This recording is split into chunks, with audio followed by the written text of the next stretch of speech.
Welcome students. हम पढ़ रहे हैं chapter electricity.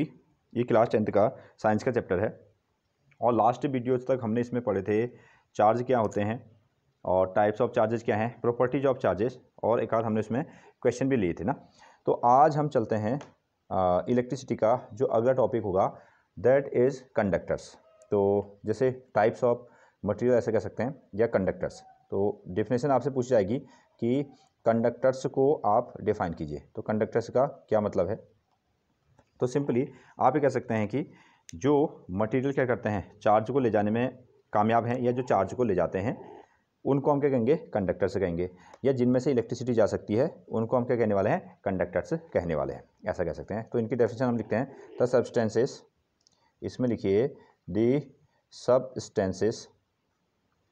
Substances through which, इसमें से होकर जाएगी the substances through which charge can flow. आप इसको लिख सकते हैं charge can flow easily, charge can flow easily, जिसमें से चार्ज क्या हो सकता है? आसानी से फ्लो हो सकता है। और या ऐसा भी आप कह सकते हो और दो सब्सटेंसेस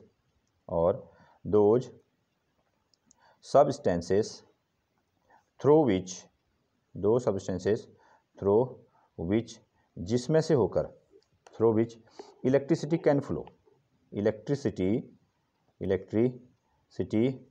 कैन फ्लो, जिसमें से होकर इलेक्ट्रिसिटी आसानी से फ्लो हो सकती है, फ्लो ईजिली, उसी को हम क्या कहेंगे? Are known as conductors, are known as conductors. तो इनको हम क्या कह देंगे? ये कैसे हैं? कंडक्टर्स हैं, क्योंकि इसमें से आसानी से चार्ज जा सकता है। जैसे अब कौन कौन हो सकते हैं? तो हमारे पास में जैसे आप देखते हो विच इज़ जो भी मेटल्स है ना, हाँ metals, all metals are good conductor of electricity. तो हमने ये मेटल्स की प्रॉपर्टी में भी देखा था कि मेटल्स क्या हैं? कंडक्टर, करंट के अच्छे कंडक्टर होते हैं। तो जितने मेटल्स हैं ये हो गया। और ना जैसे अगर हम किसी वायर को छुएंगे तो हमको करंट लगता है, तो विच इज़ ऑल्सो हम क्या कह सकते हैं आपको? ह्यूमन बॉडी, जो ह्यूमन बॉडी हमारी जो बॉडी है वो भी एक कंडक्टर का काम करती है। अगेन जैसे क्या कार्बन होता है? वैसे कार्बन तो क्या होता है? दैट इज़ नॉन मेटल है, हाँ, बट उसके दो फॉर्मेट हैं। एक तो हो गया कार्बन का फॉर्मेट ग्रेफाइट और दूसरा क्या हो गया आपका? डायमंड। तो कार्बन का जो है, कार्बन आप कह सकते हो carbon, but in the form of graphite. ठीक है, अगर ये ग्रेफाइट के फॉर्मेट में है तो इसे क्या हो जाएगा? कंडक्टर हो जाएगा। अगर डायमंड के फॉर्मेट में है तो ये कंडक्टर नहीं होगा। अगेन ग्रेफाइट आपने देखा ना, ग्रेफाइट कहाँ होता है?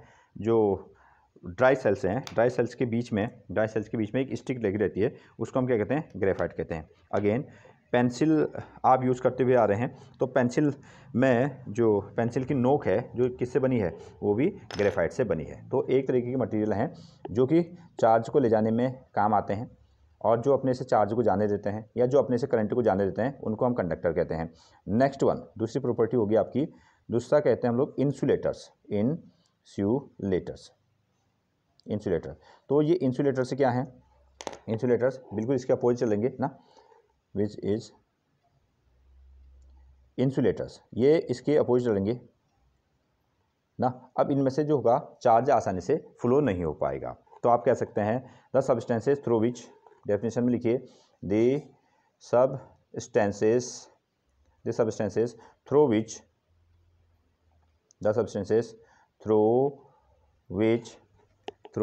इलेक्ट्रिसिटी कैन नॉट फ्लो ना, ऐसा कह सकते हैं।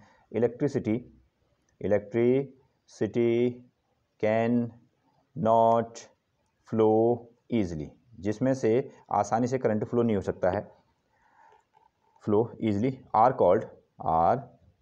Called insulators. इनको हम क्या कहते हैं? इंसुलेटर्स कहते हैं। और दूसरा नाम इनका नॉन कंडक्टर भी हो सकता है, नॉन कंडक्टर्स भी हो सकता है, नॉन कंडक्टर भी कहते हैं और साथ में क्या कहते हैं? इंसुलेटर भी कहते हैं। अगेन जैसे अब इनके क्या एग्जांपल हो सकते हैं? तो हम देखते हैं जैसे हमारे पास में विच इज़ स्क्रू ड्राइवर रहता है, प्लायर रहता है ना, स्क्रू ड्राइवर हो गया, प्लायर हो गया। तो उसके पीछे ना हम ऐसा क्या लगा देते हैं? ऐसे विच इज़ प्लायर के पीछे ऐसे प्लास्टिक वगैरह हम लगा देते हैं। तो प्लास्टिक की चीज़ ये क्या है? प्लास्टिक टेप जो हो गया आपका, किसका एग्जाम्पल हो गया? विच इज रबर लगा है ना, जैसे टेप हमने इस पर लगा के रखा है, तो as a rubber which is rubber जो हो गया आपका इंसुलेटर हो गया। जो प्लास्टिक है ना, प्लास्टिक जो होगा वो भी क्या होगा आपका रबर का वर्क करेगा इस तरीके से, ताकि इसमें से क्या हो पाएगी, करंट नहीं चली पाएगी। तो ये सब हम इसको कह सकते हैं।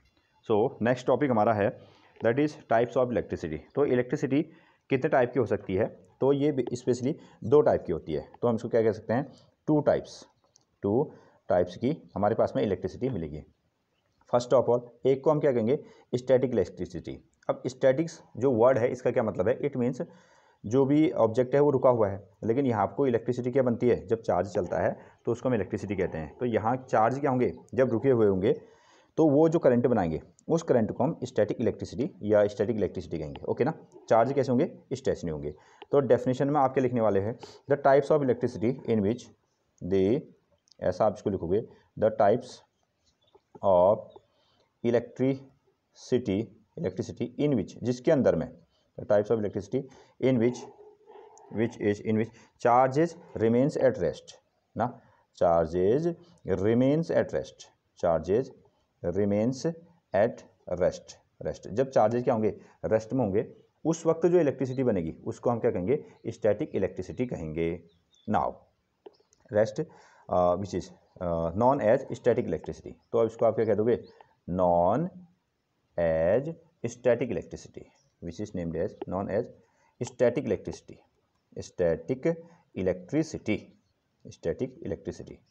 तो इसकी तो खैर डेफिनेशन नहीं पूछी जाती है, टाइप्स ऑफ इलेक्ट्रिसिटी भी आपको नहीं पूछा जाता है, बट आपको पता होना चाहिए कि स्टैटिक इलेक्ट्रिसिटी जो है वो कितने प्रकार की हो सकती है। स्टैटिक एक तरीके की हो सकती है, और दूसरे तरीके की क्या हो सकती है, लेकिन next one is current electricity. दूसरी इलेक्ट्रिसिटी को हम क्या कहेंगे, करंट इलेक्ट्रिसिटी हम कहेंगे। अब यहाँ चार्जेस क्या होंगे, यहाँ जो चार्जेस फ्लो होंगे, यहाँ चार्जेज होंगे वो रेस्ट में नहीं होंगे, वो क्या कर रहे होंगे, मोशन कर रहे होंगे। अगर चार्जेज मोशन कर रहे होंगे तो तब जो इलेक्ट्रिसिटी बनेगी उस इलेक्ट्रिसिटी का नाम हम क्या रखने वाले हैं, करंट इलेक्ट्रिसिटी रखने वाले हैं। The type of electricity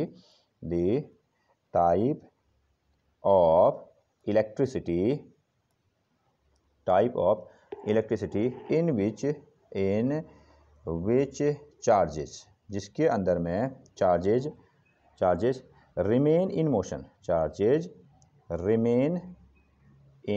motion, यहाँ आपको चार्जेज क्या होंगे, चल रहे होंगे, charges remain in motion is non as इसको आप कहिएगा करंट इलेक्ट्रिसिटी आप इसको कहेंगे इस तरीके से। तो ये हो गया हमारे पास में types of electricity, which is कितने तरीके से हैं, 2 तरीके से। First of all is static electricity, second was is current electricity. और करंट इलेक्ट्रिसिटी का चार्ज, स्टैटिक इलेक्ट्रिसिटी में क्या होंगे, चार्ज स्टैटिक पोर्शन पर होंगे, रुके हुए होंगे, और करंट इलेक्ट्रिसिटी में क्या होगा आपका, विच इज़ ये चल रहे होंगे। नाउ अब हम चलते हैं जो मेन टॉपिक हमारे पास में है। नाउ जो हमारा अगला पॉइंट है वो क्या है, इलेक्ट्रिक करंट। ये हमसे एग्जाम में पूछा जाता है कि what do you mean by the electric current. तो इलेक्ट्रिक करंट का क्या मतलब है, तो यहाँ आपका जो आंसर लगने वाला है ना, ओके, चार्ज का चलना हम क्या कहते हैं, इलेक्ट्रिक करंट कहते हैं। चार्ज का अगर चलेगा तो उसको हम इलेक्ट्रिक करंट कहा करेंगे। अगेन देखिए, अब इसमें एक चीज़ ये है, अगर हम कोई वर्क करें या वर्क ना करें, ठीक है, दोनों केस में क्या होगा, टाइम क्या होगा, हमेशा ही पास आउट हो जाएगा। तो टाइम कैसा हो जाएगा, खर्च हो जाएगा। तो यहाँ पर हमने क्या करना है, चार्ज को भी पास आउट कराना है, और किसके साथ में, टाइम शब्द भी वहाँ को जोड़ना है। टाइम के साथ में अगर जब चार्ज फ्लो हो रहा है तो उसको हम क्या कहते हैं, इलेक्ट्रिक करंट कहा करते हैं, इलेक्ट्रिक करंट। तो इसको लिखिए, द इलेक्ट्रिक करंट, आप डेफिनेशन में लिखेंगे द इलेक्ट्रिक करंट का जो मतलब है, the electric current as the rate मतलब होता है समय, as the rate of flow of electric charge,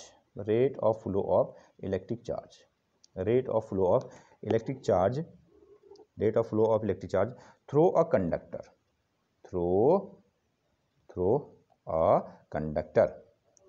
conductor, किसी कंडक्टर से किस रेट से, किसी कंडक्टर से किस रेट से इलेक्ट्रिक चार्ज फ्लो हो रहा है वो इलेक्ट्रिक करंट को बनाएगा। रेट का मतलब क्या है, टाइम, कितने समय में कितना चार्ज किसी पर्टिकुलर कंडक्टर से पास आउट हुआ तो उसको हम इलेक्ट्रिक करंट कहेंगे।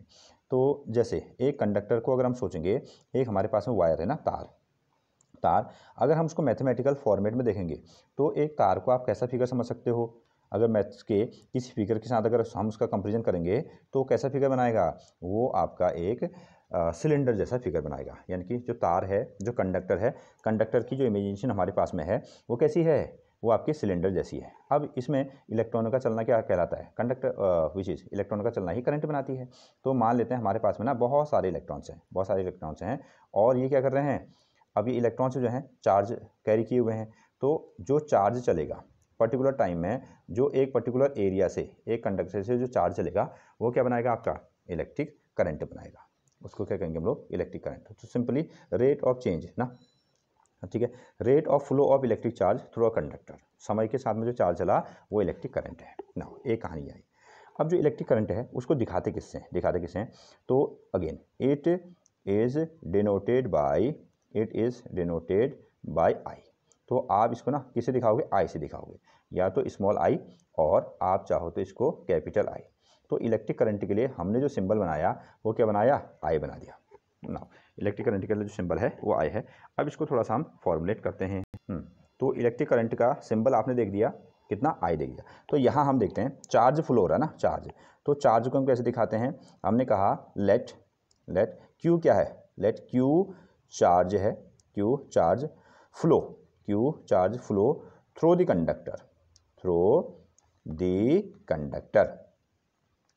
कंडक्टर, ठीक है। एक क्यू जो चार्ज है वो किसी कंडक्टर से फ्लो हुआ, स्मॉल क्यू या कैपिटल क्यू कुछ भी ले सकते हैं। और टी क्या है, आपको टी हो गया आपका टाइम पीरियड, टी क्या हो गया आपका टाइम पीरियड ना। इतने टाइम पीरियड में इतना चार्ज यहाँ से फ्लो हुआ। तो करंट जो बनेगी, तो करंट का फॉर्मूला क्या था, current is equal to charge upon time, यानी कि पर यूनिट टाइम पर जितना चार्ज जाएगा वो करंट कहलाएगा। पर यूनिट टाइम पर, समय के साथ में एक पर्टिकुलर समय में जितना चार्ज कंडक्टर के एक पोर्शन से दूसरे पोर्शन तक गया उसको हम क्या कहते हैं, इलेक्ट्रिक करंट कहते हैं। नाउ हमने कहा कि करंट को किसे दिखाएंगे, करंट को हम दिखाएंगे आई से, चार्ज किसे दिखाते हैं, क्यू से, और टाइम को हम किसे दिखाते हैं, टी से। तो ये हमारे पास में फॉर्मूला आ गया which is I is equal to Q upon T. I is equal to कितना मिल गया आपको, क्यू अपॉन टी मिला। क्लियर। नाउ आगे चलते हैं, अब बात करते हैं इसकी यूनिट की। हम इसकी यूनिट की बात करें तो चार्ज का जो यूनिट होता है उसको हमने क्या लिखा है, कूलाम अंकल के नाम से हमने इसका नाम कूलाम रख दिया। और जो टाइम होता है, टाइम का यूनिट क्या होता है, सेकंड होता है। तो कूलाम पर सेकंड, और इसको आप ऐसे लिख सकते हो कूलाम पर सेकंड, इसके ऊपर से -1 ना, यहाँ नीचे 1 था, ऊपर जाएगा तो क्या हो जाएगा, -1 आ जाएगा। ये हो गया आपका कूलाम पर सेकंड, इसका यूनिट। तो एक तो हम ये कहेंगे यूनिट ऑफ करंट। तो यूनिट ऑफ करंट क्या बन गया आपका, कूलाम पर सेकंड बन गया। बट ये जो यूनिट है ना वो लेंथी यूनिट हो गया, तो हमको क्या चाहिए, एक ऐसा यूनिट चाहिए, ऐसा यूनिट। तो इसके बदले में क्या लिखेंगे, तो जवाब है एम्पियर लिखेंगे। तो हम इसको क्या कहेंगे, SI unit of current. SI unit of current is ampere. ये कौन है, एम्पियर। ये भी एक एम्पियर अंकल है ना, उनके नाम से करंट को हमने क्या नाम दे दिया, एम्पियर यूनिट दे दी। एम्पियर को लिखा कैसे जाएगा, इसको आप लिखोगे कैपिटल ए लिखोगे। तो इस तरीके से अगर फॉर्मूले के हिसाब से चलेंगे तो I बराबर क्यू अपॉन टी होता है, कूलाम पर सेकंड हुआ। लेकिन हमको कूलाम पर सेकंड नहीं लिखना है, हमने कहा कि एक छोटा यूनिट दे दो, तो उन्होंने क्या दे दिया, एम्पियर दे दिया। एम्पियर इस तरीके से, और वैसे कैसे लिखने वाले हैं, ए से इसका नोटेशन बनेगा ना। अब इसके जो है ना अलग अलग यूनिट्स भी होते हैं, इसके अलग अलग यूनिट्स होते हैं। जैसे आपको मिलेंगे यहाँ आपको ना 1 मिली एम्पियर। एक मिली एम्पियर का मतलब क्या होगा, 1 मिली एम्पियर। अब लिखेंगे कैसे, 1 MA ऐसा लिखा, मिली एम्पियर, इसको पढ़ेंगे milliampere is equal to 10⁻³ ampere. जब भी हमको मिली एम्पियर में क्वेश्चन दिया होगा उसको हम 10⁻³ से मल्टीप्लाई करके एम्पियर में बदलेंगे, हमेशा याद रखिएगा। क्यों, क्योंकि इसके SI यूनिट्स हैं ना। जैसे मीटर, जैसे लेंथ सेंटीमीटर में दी होगी, मीटर में चेंज करेंगे, और टाइम आवर में मिनट में दिया होगा तो सेकंड में लेके आएंगे। ये मिली एम्पियर में है तो किस में लाएंगे, एम्पियर में। तो रिमेंबर ना, मिली का मतलब 10⁻³ से, और भी बहुत जगह हम इसमें क्या कर सकते हैं, यूज़ कर सकते हैं। अगेन दूसरी यूनिट देखिए 1 माइक्रो एम्पियर, 1 माइक्रो एम्पियर, ये शब्दों में लिखा है 1 माइक्रो एम्पियर। लिखने का तरीका ऐसा लगाना u और u के यहाँ से लगा देना पूंछ, और ये बन गया आपका म्यू, इसको हम क्या बोलते हैं म्यू, विच इज़ 10⁻⁻6 एम्पियर, इसको हम क्या कहते हैं 10⁻⁻6 एम्पियर। अगेन एक और आएगा आपका 1 नैनो एम्पियर, 1 नैनो एम्पियर, ये लॉन्ग फॉर्मेट हो गया। लिखेंगे कैसे, 1 नैनो के लिए स्मॉल m, नैनो एम्पियर, ये आपको मिल गया, और इसका मतलब 10⁻⁹ एम्पियर ना। जब नैनो दिया होगा तो एम्पियर बनाने के लिए ऐसा मल्टीप्लाई कीजिएगा, 1 पीको ना, ये बनेगा आपका पीको एम्पियर। पीको एम्पियर को कैसे लिखेंगे, 1 और यहाँ लिख दो पीको, यहाँ लिख दो एम्पियर, यहाँ लगा देना 10⁻12 एम्पियर। तो ये जो 3-4 यूनिट है, मिली का मतलब 10⁻⁻3, माइक्रो का मतलब 10⁻⁻6, नैनो का मतलब 10⁻⁹, और पीको का मतलब 10⁻12 एम्पियर। इस तरीके से हम इसको कन्वर्ट किया करेंगे। ओके नाउ तो जैसे ये हमारे पास में फॉर्मूला है ना, एक फॉर्मूला तो क्या बन गया, I = Q/T बन गया, और Q की एक वैल्यू हमको चार्ज वाले फॉर्मूले में तो मिलती है ना। इसी फॉर्मूले को थोड़ा सा अगर मॉडिफाइड किया जाए तो हम इसको ऐसा भी लिख सकते हैं, जैसे हमारे पास में क्या था, I = क्या था Q/T आया, और हमने पढ़ा था Q कितना होता है NE ना, Q NE, चार्ज वाले में quantization of charge that is NE/T, ऐसा भी हम इसको लिख सकते हैं ना, ऐसा भी Q, जब हमको Q/T दिया होगा इस फॉर्मूले का यूज़ करेंगे, जब हमको NE दिया होगा तो हम इस फॉर्मूले का यूज़ करेंगे, ऐसा हम इसको बना सकते हैं। तो रिमेंबर यहाँ तक हम इसको देखेंगे। तो एक डेफिनेशन तो हम क्या करते हैं, एक हम फॉर्मूले के हिसाब से डेफिनेशन देते हैं, नहीं सॉरी, एक तो हम जैसी कंडीशन है उस तरीके से हम इसका क्या करते हैं, डिफाइन करते हैं। लेकिन जब हमारे पास में फॉर्मूला बन जाता है, फॉर्मूला जब बन जाता है तो एक डेफिनेशन हम यहाँ से देते हैं। अब सुने, जैसे यहाँ पर क्या हुआ, चार्ज चला, कुछ चार्ज चला होगा और कुछ समय लगा होगा तो कुछ करंट बनी होगी, कुछ चार्ज चला, कुछ समय उसमें लगा, कुछ कंज्यूम हो गया, और उससे क्या बनी, कुछ करंट बनी। लेकिन अब हम चाह रहे हैं कि जैसे एम्पियर में बनी है, हम चाह रहे हैं कि 1 एम्पियर करंट कितनी होगी, 1 एम्पियर करंट कितनी होगी, ये चीज़ हम लिखने वाले हैं। हाँ, तो यहाँ से अब हम डिफाइन करने वाले हैं 1 एम्पियर की current, that is 1 ampere current, ये पूछा जाएगा आपसे। तो देखो लिखने का क्या तरीका ना, ये हमारे पास में I = Q/T है, I = क्या है, Q/T है। ओके, करंट का जो यूनिट बन गया वो बन गया आपका एम्पियर। नाउ चार्ज का यूनिट हुआ वो हो गया कूलाम, टाइम का जो यूनिट हो गया वो कितना हो गया आपका सेकंड, ऐसा हम लिखेंगे। तो यहाँ सब जगह कर दो 1, यहाँ भी क्या कर दो 1, यहाँ भी क्या कर दो 1, ये सब ने हमने 1 कर दिया। अब देखिए ये क्या तैयार हो गया आपका, 1 एम्पियर तैयार हो गया। ये 1 एम्पियर कब हुआ होगा, ये 1 एम्पियर तब हुआ जब, अब इसको अपने शब्दों में आप ऐसे लिख सकते हो, 1 ampere when 1 ampere coulomb of charge flows through a conductor in 1 second, जब 1 सेकंड में किसी कंडक्टर से 1 कूलाम का चार्ज फ्लो हो रहा है तो हमको 1 एम्पियर की करंट मिलेगी। तो इसमें कोई रटी रटाई डेफिनेशन नहीं है, आप इसको क्या कर सकते हो, in your words, in your own words में आप इसको लिख सकते हैं। ओके, क्लियर है। तो डेफिनेशन इसमें लगाएगा किस, क्या, 1 एम्पियर, डेफिनेशन बनी आपकी 1 एम्पियर। ये बिल्कुल आपसे पूछा जाता है एग्जाम में कि डिफाइन 1 एम्पियर, और लिखने का तरीका फॉर्मूला लिखिए, उसमें सब कुछ को 1 1 कर दीजिए और इस तरीके से लिख सकते हैं। तो देखिए इसकी डेफिनेशन लिखते हैं, इफ़ 1 कूलाम, यहाँ शुरू करते हैं, इफ़ 1 कूलाम ना, if 1 coulomb of charge, 1 coulomb of charge is flowing through a conductor, is flowing through a conductor, flowing through a conductor. अगर किसी कंडक्टर से 1 कूलाम का चार्ज फ्लो हो रहा है through a conductor in 1 second, in 1 second, 1 second में, तो तब हम क्या कहेंगे 1 second, then the electric current जो बनी ना, जो इसमें करंट बनी होगी, then the electric current flowing, या इसमें से जो करंट फ्लो हो रहा है, electric current flowing is said to be 1 ampere, तब इसमें से जो करंट बह रही होगी उसको हम 1 एम्पियर कह देंगे ना। आसान है ना। जब 1 कूलाम का चार्ज, 1 coulomb of charge flowing through a conductor in 1 second, then we can say that 1 ampere of current is flowing that particular conductor से, तो 1 एम्पियर की करंट बन रही होगी। ऐसे ही अब आगे आने वाले भी जितने भी हमारे पास में फॉर्मूले होंगे, एक डेफिनेशन तो हम उस तरीके से देंगे और दूसरी डेफिनेशन हमेशा हम क्या करेंगे, फॉर्मूले से बनाएंगे। और ये फॉर्मूले से बनाने वाला क्या है, बिल्कुल आसान है। Okay, so next one is direction of current. अब ये डायरेक्शन ऑफ करंट का क्या मतलब है? अब देखिए, बैटरी बनाना आपको आता है। बैटरी का हमारे पास में ऐसा सिंबल, एक यहाँ आपको बड़ा वाला ऐसा डंडा लेंगे, दूसरा है छोटा वाला ना, एक बड़ा है एक छोटा है ना, और इस तरीके से हम इसमें क्या करते हैं, सिंबल से लगा देते हैं। ऐसे हम इसको बनाते हैं। ये किसका सिंबल है? ये हो गया आपका बैटरी का symbol. This is the symbol of battery. Now अब ये जो बड़ा वाला है इस पर हम लगाते हैं पॉजिटिव चार्ज, और ये छोटा वाला है इस पर हम क्या लगाते हैं, नेगेटिव चार्ज लगाते हैं। अगेन नेगेटिव चार्ज का मतलब क्या हो गया, इलेक्ट्रॉन्स, और पॉजिटिव चार्ज का क्या मतलब क्या हो गया, प्रोटॉन्स। ऐसा आप समझ सकते हो। अब इसमें जैसे हमने दो चार्ज को रब किया, दो ऑब्जेक्ट को जब हमने रब किया ना, तो उसमें से क्या हो गया, इलेक्ट्रॉन का ट्रांसफर होता है, और इलेक्ट्रॉन का ट्रांसफर को ही हम क्या कहते हैं, करंट कहते हैं ना। अब देखिए, ये पॉजिटिव सिरा है, ये नेगेटिव सिरा है, तो इलेक्ट्रॉन के पास में भी कैसा साइन होता है, नेगेटिव साइन होता है ना। तो नेगेटिव साइन कहाँ की ओर अट्रैक्ट होगा, पॉजिटिव की ओर।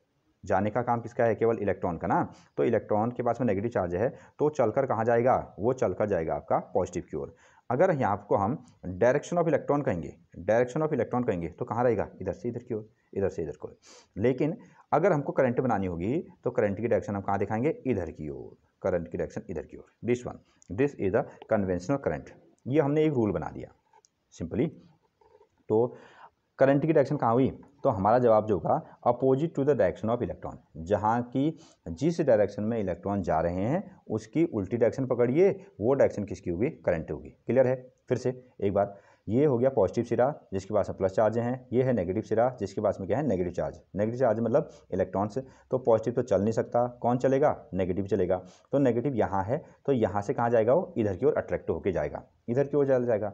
तो जहाँ अब हमने करंट की डायरेक्शन को क्या माना है, opposite to the direction of electron. तो हम क्या कहते हैं, इलेक्ट्रॉन की उल्टी डायरेक्शन को क्या कहा जाता है, करंट की डायरेक्शन माना जाता है। और कन्वेंशन हमने बनाया है, एक नियम बना दिया, तो इस करंट को हम क्या कहते हैं, कन्वेंशनल करंट कहते हैं, कन्वेंशनल करंट। ओके, तो यहाँ आपको अगर मैं लिखूँ ना, इस करंट का नाम क्या हो गया, कन्वेंशन, जो नियम के अनुसार, रूल के अनुसार बनाई गई है। भाई इतना सा मतलब इसमें ना। अब यहाँ आपका लिख सकते हैं, the direction of conventional the direction of conventional current is opposite to the direction of electrons, opposite to the direction of electron. तो इलेक्ट्रॉनों की उल्टी डायरेक्शन को हम क्या कहेंगे, हमारे सर्किट में करंट की डायरेक्शन कहेंगे। एक चीज़ ये आ गया। नाउ ये चीज़ को आप हमेशा याद रखने वाले हैं ना। हमेशा आपसे कोई क्वेश्चन पूछेगा भी, तो पूछेगा कि आप इलेक्ट्रिसिटी पढ़ते हैं, तो बताइए करंट की डायरेक्शन को आप क्या मानते हो। तो आपका जवाब क्या होना चाहिए, बताइए आप इलेक्ट्रॉन कहाँ की ओर बहा रहे हैं, इलेक्ट्रॉन कहाँ की ओर चल रहे हैं, या सिंपली ये कहें opposite to the direction of electron, बस दैट्स ऑल। ओके, अब जैसे यहाँ पर को हमने करंट तो फ्लो कर दी, तो किसी भी चीज़ के लिए मेजरमेंट ना आप देखते भी हो, जैसे आपने मोबाइल चार्ज किया और आप कह रहे हो कि इतना % मोबाइल चार्ज हो गया ना, इतना % मोबाइल चार्ज हो गया, तो कैसे आपको दिखता भी है, नंबर भी दिखते हैं, और ऐसा वो फिल भी हो रहा है ना। अगेन, तो एक सर्किट में क्या होती है, करंट फ्लो होती है। अगर सर्किट में करंट फ्लो होती है, तो क्या उसको नापने वाला कोई हमने ऐसा इक्विपमेंट बनाया है, यस हमने उसका एक इक्विपमेंट बनाया है, और उस इक्विपमेंट का नाम क्या हो गया, उस इक्विपमेंट का नाम हो गया एमीटर। क्या नाम है, एमीटर। सो इसमें हम लिखेंगे the current measuring device, the current measuring device is ampere meter कह दो या एमीटर, तो AMMETER, इसको हम क्या कहते हैं, एमीटर कहते हैं। तो जो करंट को नापने वाला यंत्र है या जो डिवाइस है उसका नाम क्या हो गया, एमीटर हो गया। अगेन एक चीज़ तो ये बनेगा। हाँ, अब हम इसको अभी आपने चैप्टर को जब हम आगे पढ़ते जाएंगे, जैसे रेजिस्टेंस की फॉर्मेट में, तो आगे हम लिखेंगे कि इसको हम अगर सर्किट में जोड़ते हैं तो कैसे जोड़ते हैं। तो यहाँ आपको एक नोट और हम कर लेते हैं कि एमीटर को सर्किट में, जब भी एमीटर को हम क्या करेंगे, सर्किट में जोड़ेंगे, तो कैसे जोड़ेंगे, तो हमारा जवाब होगा इसको सीरीज में जोड़ेंगे। किस में जोड़ने वाले हैं, सीरीज में। तो आप इसको लिख सकते हैं, it is always joined in series. It is always joint in series. तो इसको एक लाइन में यानी कि सीरीज में जोड़ा जाएगा। It is always joint in series in electric circuit, in any electric circuit, any electric circuit, in any electric circuit. तो किसी भी इलेक्ट्रिक सर्किट में ना हम इसको क्या कर देंगे, सीरीज में जोड़ेंगे। खैर आगे जब हम इलेक्ट्रिक सर्किट बनाएंगे तो वहाँ पर हम इसको जोड़ते हुए दिखाएंगे। फिलहाल इतना आप याद रखने वाले हैं कि इसको सीरीज में जोड़ा जाता है। करंट को नापने वाले का जो ऑब्जेक्ट है उसको हम एम्पियर मीटर कहते हैं। करंट की डायरेक्शन क्या होती है, हमेशा इलेक्ट्रॉन के अपोजिट डायरेक्शन को हम करंट की डायरेक्शन माना करते हैं।